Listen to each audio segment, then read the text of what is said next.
If you don't achieve the things on your list, is your life considered a failure? Of course not. But these are the things that I think about, right?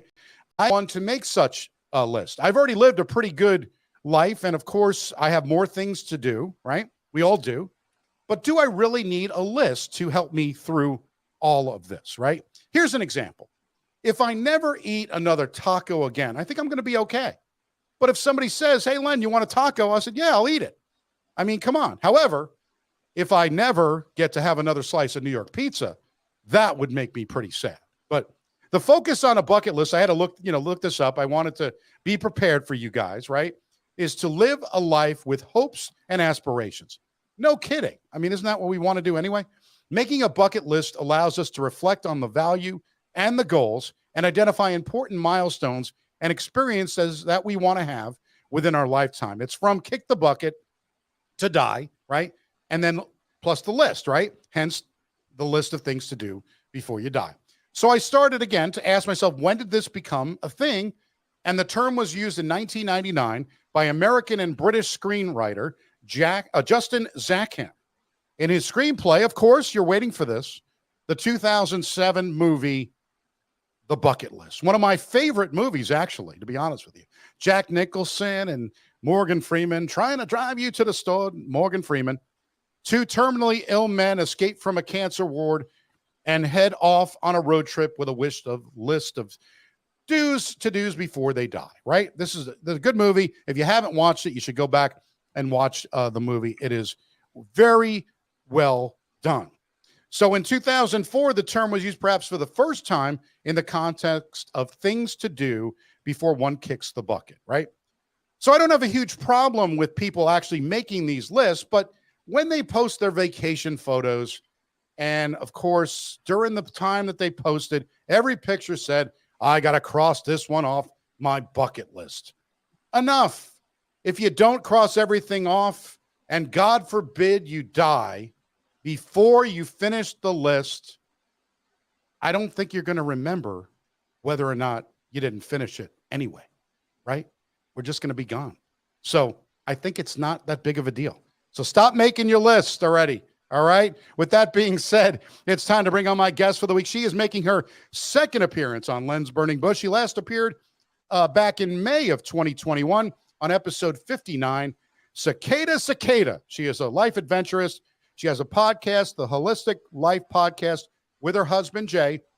Let's welcome Jeni Holla back to Len's Burning Bush. And Jeni, I'm going to put you on the big screen. And wait, let me get some applause for you. Welcome to Len's Burning Bush for the second time. Can you believe that? Holla. Oh my gosh. Your rant, I think, was perfect because I did not do as much research as you did about the bucket list specifically, but I just, that name never sat well with me.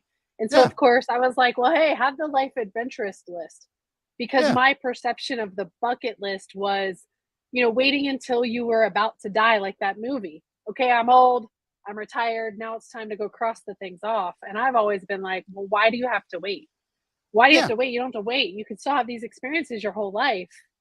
And what I like about that idea, like you said, is that if it helps keep things in front of you, like to help you remember. So for example, one thing I've talked about with the life adventurous list, as I've coined it for myself, is, maybe you say, okay, what do I want to accomplish, or what do I want to do this year that would be fun? And so one year, for example, I said I wanted to visit 50 different parks in the state of Texas or anywhere else I had been.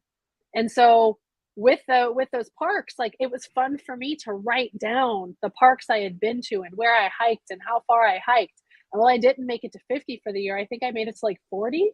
And I was like, sweet, because had that not been in front of me, I might not have even gotten out as much and explored the area when I was out and about.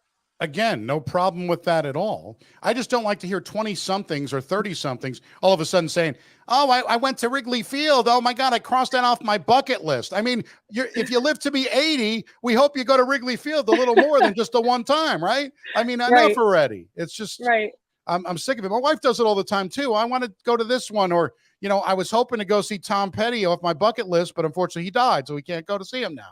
It's like, just do what you do And if you don't finish it or you don't do it, I mean, it's not that big of a deal, but I see people all the time with the bucket lists and this, I got to go here. I got to go. I'm going to Italy and I got to see this. You know what I wanted to do when I went to Italy? I wanted to eat pizza and drink wine. That's all I cared about. I went on a gondola ride in Venice, but other than that, I'm not going to see the site. I don't care. Like everybody always like, I was in New Jersey a couple of weeks ago to visit some friends, and they asked me, why I was coming into town. I just wanted to come into town.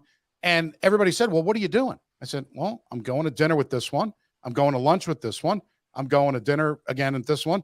And they're like, well, you're pretty much just coming in to eat food. I go, yeah, I don't need to go. I've lived here. I don't need to go to the Statue of Liberty. I don't need to go down to Manhattan. I've been there. I just don't understand why everybody's got to make such a big deal and have to schedule everything. And the whole thing is just, everything's got to be, just go and do stuff. It's fun I agree with you that I look at the year and I say, oh, I want to go to Vegas in October. I want to do this and whatever. And yeah, if that's making a list, then okay, I do that. But I am not making a list that says, you know what, if I don't go to the Grand Canyon, because I got to be honest with you, that if I ever go to the Grand Canyon, it might be like a Clark W. Griswold moment where I might look at the Grand Canyon and go, this is great, and let's go. That's me. I mean, that's just kind of the way it is. I know, but I'm sorry, Jenny. I just don't care. I mean, everybody has to go see all these things and wonderful sites. And you know what? If I don't get there, I don't get there. If I go, I'll try to enjoy it.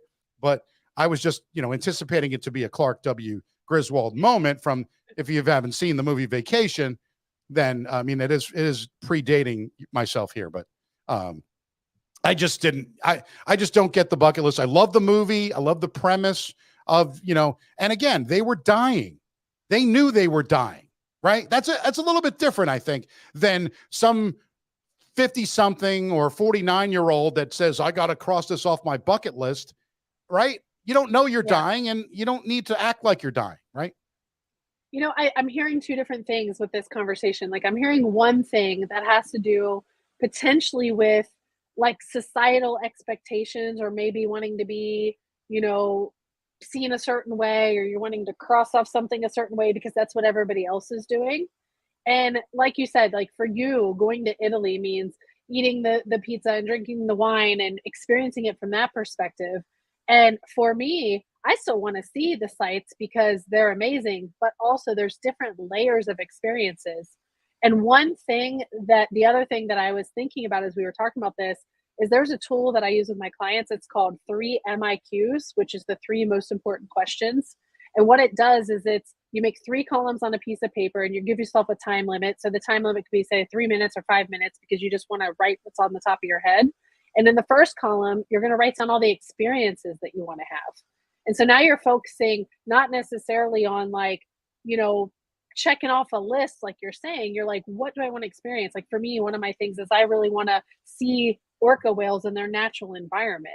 And I want to go ride my bike on the coast of Croatia or whatever. Everybody's going to have different experiences that they want. And then the middle column is growth. So you're going to think about, okay, for these experiences, who do I have to become to be able to achieve that? What kind of things can I grow into? What do I need to do in order to do those experiences? And the third column is contribution. And what contributions do I want to give back to humans, to the earth, to the people I serve? And you don't have to be in some big business or have some big thing to give a contribution. A contribution could be smiling at everybody that walks by you. I mean, it could be something small that makes a huge impact. Well, one of the things, I mean, I had similar things happen, but the song Tim McGraw, "Live Like You Were Dying," right? He wrote it about when he started to get close with his father, Tug, that when he was dying, it was a whole thing that, you want to live, skydive and do the things that you want to do. And I kind of felt that when my father died at 70, and I started to think like, I'm 40 something, right? How long do I have? And I started to think like, oh, well, I have to start living for today, but that didn't want to make me make a list. I wanted to just buy things that instead of just waiting for stuff, I'm going to buy something, or I'm going to do something, or we're going to go to Italy. We're going to go here. We're going to go there, but not necessarily where I sit there and cross it off like a bingo game. So Yeah. that's all I wanted to say today. It's, again, everybody's got their own idea, and I'm not, if you make your bucket list and you're happy with it, I just think, you got plenty of time. Hopefully, I know life is weird. You might not, but it's when they see the 20 somethings and the 30 somethings talking in that vernacular, I really have a problem with that. And that's what burns my bush. So there you go. So, one of my bucket list items was being on this show twice. Oh, look at that. See, and let's go one more time. There you go. And you've experienced it twice now. So my life is complete. Life is, and it's pretty much over. Like I said, if I all of a sudden grab my chest during this episode, I have lived a great life because I've had you on twice as well. So there is all of that. So you have the Life Adventurous. You also, you have your podcast with your husband. You are just an amazing, I mean, all the things that you do. I watch a lot of people on YouTube, and I see people do where they go camping and they live in an RV and they experience the world. And you're doing that right now, right? You're doing stuff like that. Why don't you talk about that a little bit? A year ago, well, it's been a little past a year. So May 4th of last year, Len, what year is it right now? 2022? Okay, May 4th of 2021. I'm sorry, I got all screwed up. It is 2022, and I was trying to put you on solo screen, and I put myself, nobody wants to see me. No, it is 2022 now. So go ahead. Okay. I'm sorry. So May 4th of 2021, we left, and we sold everything. We sold our beds, our furniture, we sold everything, and put just the key items in a small 5x5 storage. And we left Florida, which was home. And we say nomading. Of course, that's a bit of a trendy word, but it is essentially what we're doing. We're nomading around the United States. And we have chosen a little different route than what is so popular, van life and RV life. We actually stay at Airbnbs, like this beautifully decorated Airbnb I'm at right now. This is where I'm at. And it just is what it is. This is the background. As much as I'd love to have a perfect background and all this stuff, like all of our life is in our car, right? So what if it fits, it ships. I'm not, you know what I'm saying? So we've been around. We actually happen to be back in Florida right now, but we've been, Idaho and Montana and Arizona and New Mexico and Texas and South Dakota. You've been living the Johnny Cash song. I've been everywhere, man. You've been pretty much doing it. Hey, that is a fantastic thing. And I don't count the number of states that I've been to, but I know that I've been to most of them. Right. And there's a few that I haven't been, but I'm not sitting there going, state number 44 off the list. I don't really care. Nobody cares that I've made it to 44 states or whatever. Right. I'm guilty of that for sure. In college, I was counting the states, I was counting the countries. I was like, oh my God, I've been to, I don't remember, but 21 countries. I was really excited about that. But I agree with you. I've shifted to where it's more about the experiences, and I do want to visit every state because I'm excited about the cultures and the people and the food and we have been so many unique places in the United States, and they're also different, very different. We've been we stayed in northern Idaho, which is like God's country and guns and live off the land and survival, and it's a whole different vibe up there with a lot of amazing people. And we've also been in other areas, which is the complete opposite of that. All amazing people, you know what I'm saying? To see the whole spectrum and appreciate and connect with people, that to me is what I find magical about visiting the 50 states or all the countries or whatever the thing is. Well, what's funny is you're doing something that I have always said that you need to do before you retire, is to do, I always thought that the world is backwards. I think we should be retired until we're 45, and then we should work till you die. And then pretty much, the other way, because when you have, it's weird. When you actually have money to go places in your 50s and 60s, you don't have the energy to do it. It's like you're doing what I would have wanted. I mean, I did a lot of traveling throughout my whole life. I haven't just done it in certain, but my 50s have been really good, right? I'm trying to do more of that where I go to different places. I'm going to go to Hawaii. I'm going to go here and there. And I like that because I want to do it, for fun. But I saw a couple that retired. They were not that much older than myself. And they decided to sell their home in Seattle and I did a story on this, and they actually decided they like going on cruises. So they have spending all of their time on cruise ships in the last year or two. And that's an interesting Wow. way to do it. Now, granted, those midnight buffets are pretty good, but I don't know. I want to be off the boat at some point. That's a little bit too much of being little. I like to keep my feet Right. on the ground and keep reaching for the stars. So Right. Right. I don't know. What do you think about? I mean, that's another way to do it, right? You to go ahead and just live life on a cruise, go to Alaska, go wherever, right?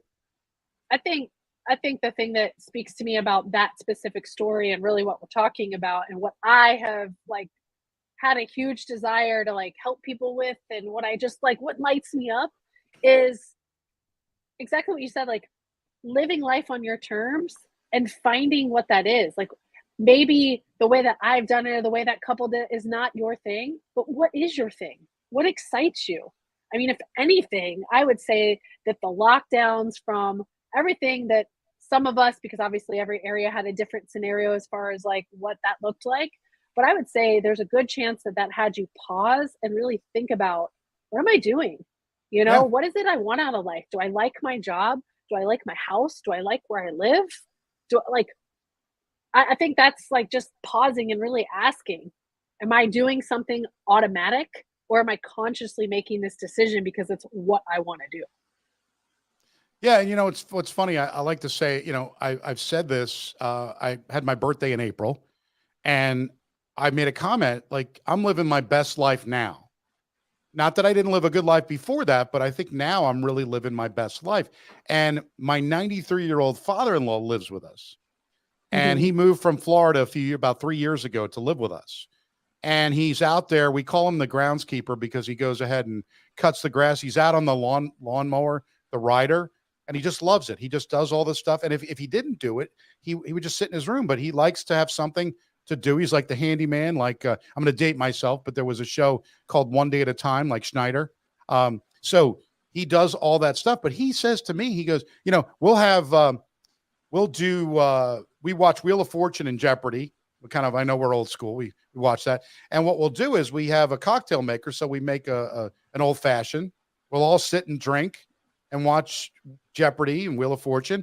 And he says, I'm living the best life I'm living now, like at 93. So that's the kind of thing that you never know when that's going to happen. And to take a step back. I mean, that's why I started this podcast April of 2020, kind of thinking the same thing. Like, if something were to happen, like, what am I going to do? Like, what am I good at?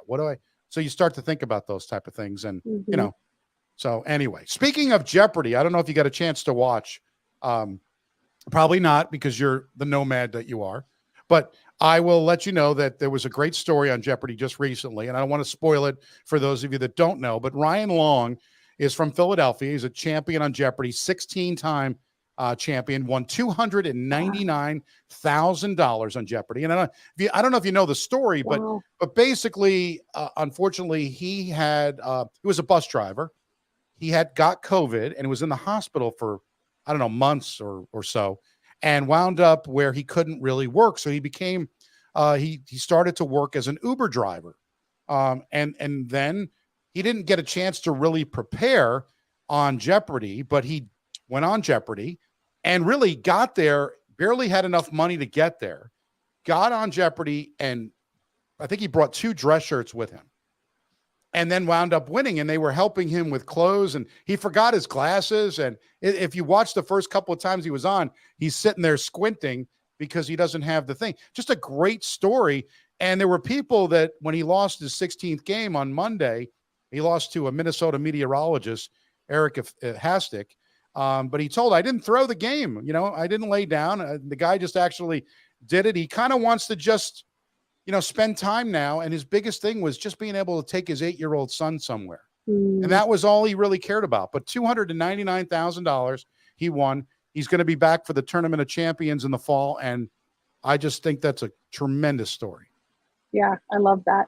It is. And that goes to show you there's a lot of ways to live your life. Yeah. There's a lot of ways to live your life. Just remember, like, check in and see, are you living your life like on purpose? Like, is it you actively making that decision? Or are you just like on autopilot doing the things that you've always done or doing the things that your friends do or your parents do or your town does or or even like we could get into expectations, what's expected of you, are you actively choosing what you're doing? Right. And I've been saying this, as a baseball coach, as a, I've got two kids of my own. I've had conversations with kids. I was like, enjoy your life, like at 12 years old and 13, because I think a lot of kids do not now.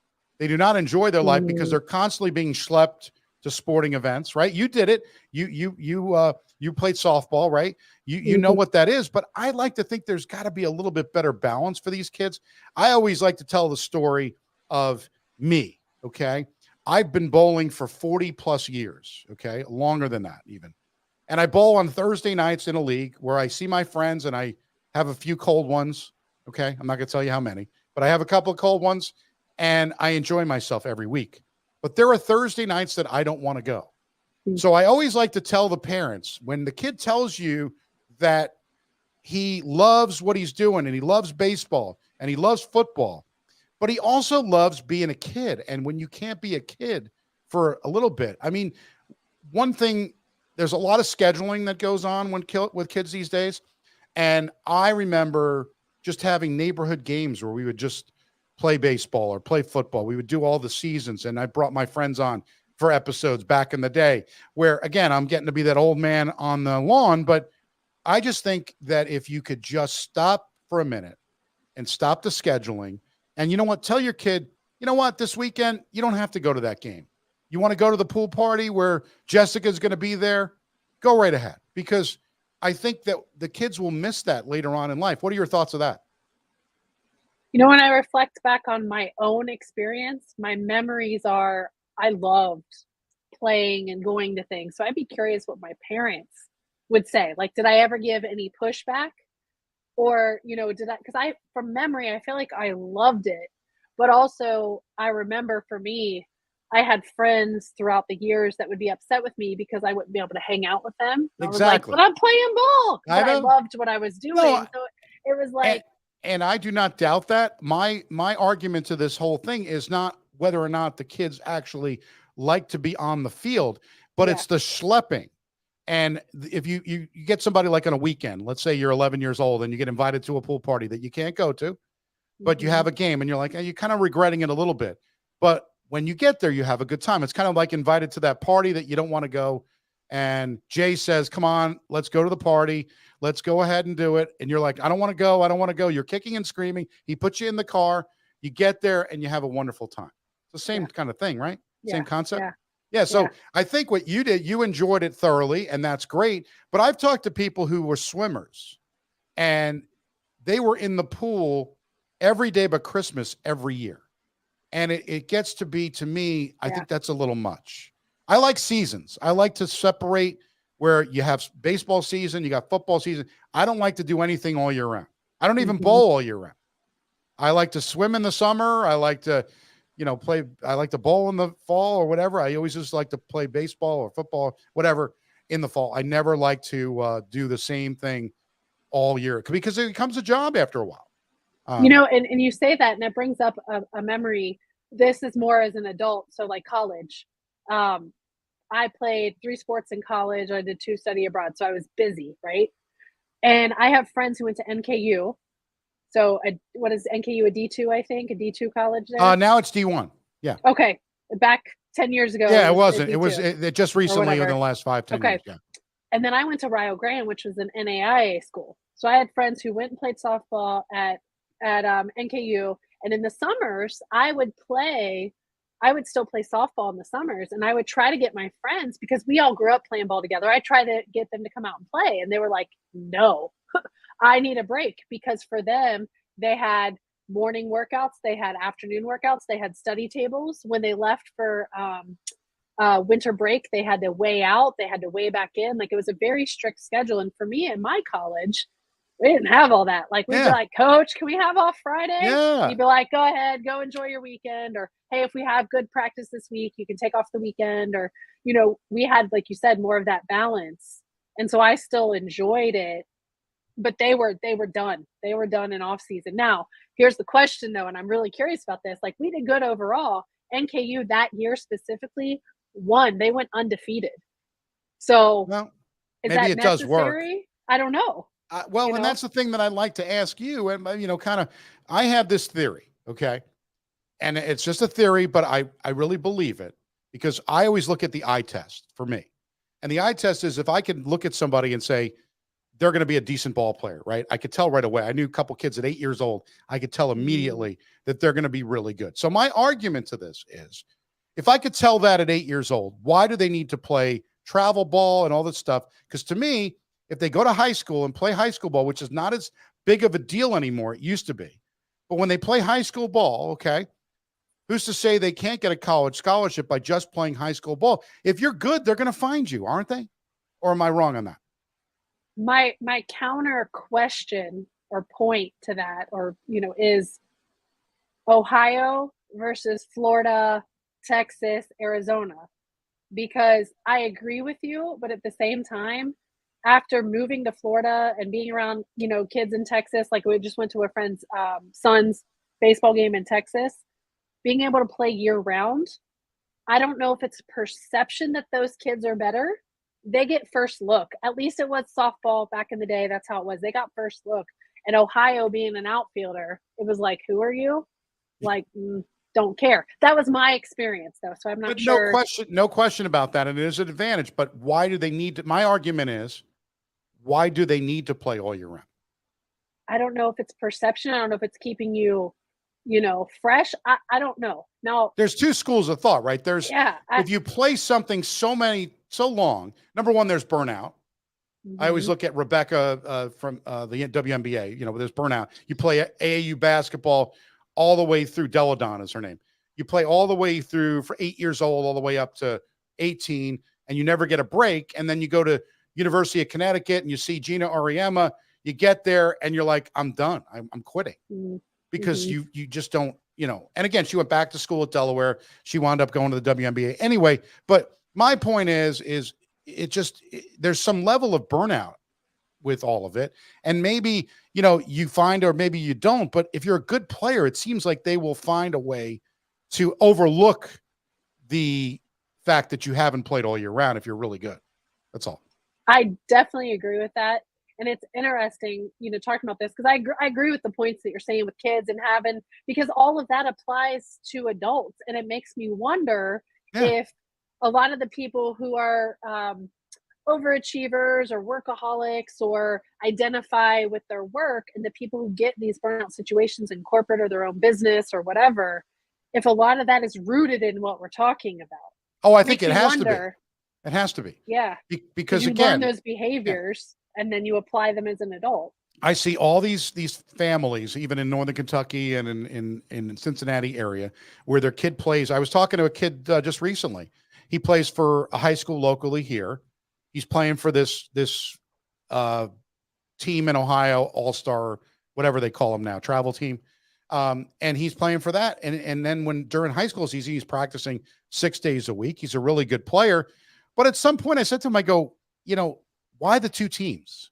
Why not just play high school ball and be done with it? You've already done it. I mean, the problem I see with all these teams is like they have 8-year-olds, 9, 10, 11, 13, whatever. Who cares how many championships you win at 11 years old? Nobody cares. I really believe that there's too much of that and there's too much of the other way where they give a trophy away. So it's kind of like a combination of a lot of things. But I'm a sports fan, but I think a lot of these kids get burnt out and they don't understand the pitching. The wind up where even major league players are all getting hurt because they constantly played.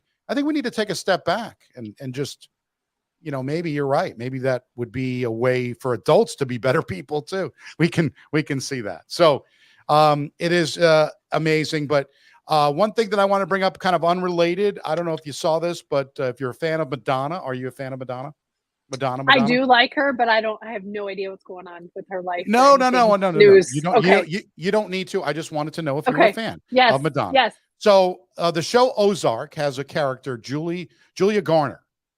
She plays in the show Ozark. She's apparently been. She's going to be looking to play the role of Madonna. She's reportedly been offered the role of Madonna in a Universal biopic, and that's according to Variety. Garner is 28, and she's apparently going to play the Material Girl, who's now 63. And Huh. that's going to be an interesting, but Julia Garner, you got to watch Ozark's a pretty cool show if you haven't already seen it. Yeah, I'm wondering. I have seen it, and I'm wondering how Madonna ties into a new season of Ozark. Is she just It, like performing at the casino or something? no. It has nothing. This is nothing to do with Ozark at all. Oh, Julia Garner is an actress on the show Ozark, and she has been chosen. Let me start again. Hold on. Let me do this again. Let me go. All right. She is being chosen to play Madonna in a biopic that's coming out, according to Variety. It's going to follow the Evita star's early life and rise to fame as the world's foremost pop superstar. And they're in talks.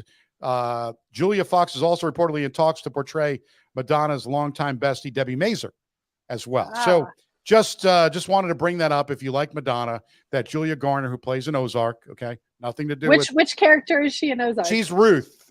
Oh, the blonde. Oh, that's interesting. Yeah, exactly. Sorry, I brought that up. that was just not working for me.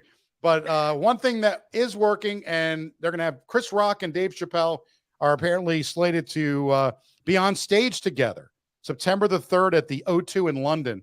So Rock finally broke his silence after the whole thing with the slap and the whole thing. But him and Dave Chappelle are going to be performing together. So that's a big thing. So a lot of stuff going to be happening in the next few months. Of course, I'll be taking my break, well-deserved break, right? After 114 weeks, back in November, on November the 5th. But again, you can listen to all of these episodes on Facebook at Len's Burning Bush. You can follow along at Len's Burning Bush on Twitter, YouTube channel, Len Harvey, all of those episodes on there.